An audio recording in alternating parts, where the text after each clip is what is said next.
A 30-year-old Afro-Caribbean man presents with a dry cough.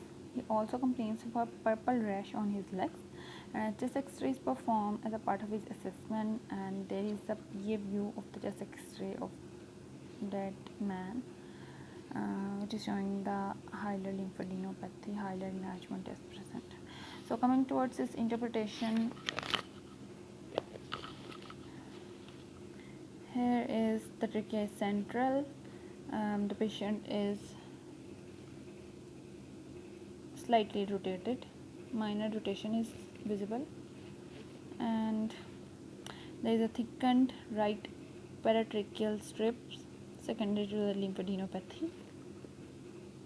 There is a fullness of the AP window, and the both hila are enlarged in keeping with the lymphadenopathy, and there is subtle reticulonodular shadowing.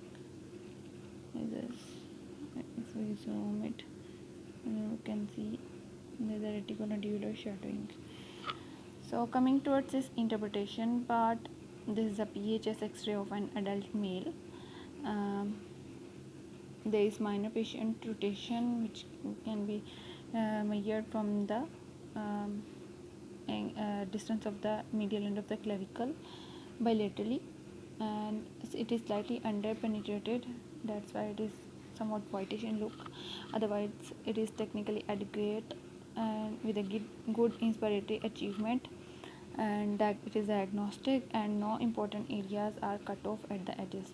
The most striking abnormality is increased soft tissue density at both hila, both the right and left side, and in the right paratracheal region, with widening of the right paratracheal strip.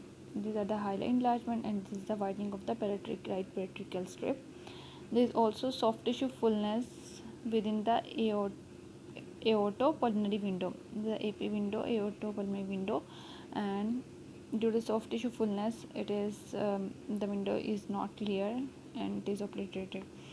There is some subtle reticulonodular shadowing in the lung parenchyma in the perihilar regions, and no other abnormality seen within the lungs. There is a normal costophrenic and cardiophrenic angles.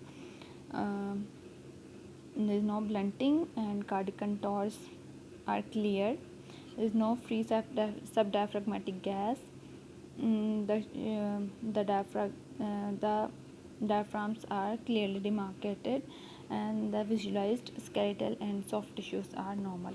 Coming towards its summary, this chest X-ray demonstrates bilateral hilar and right paratracheal lymphadenopathy with evidence of an interstitial lung processes. Given the history, sarcoidosis is the most likely diagnosis. I would like to review any previous X-rays, and we need the further investigations to assess for the disease progression. So this was the chest X-ray interpretation with the hilar lymphadenopathy.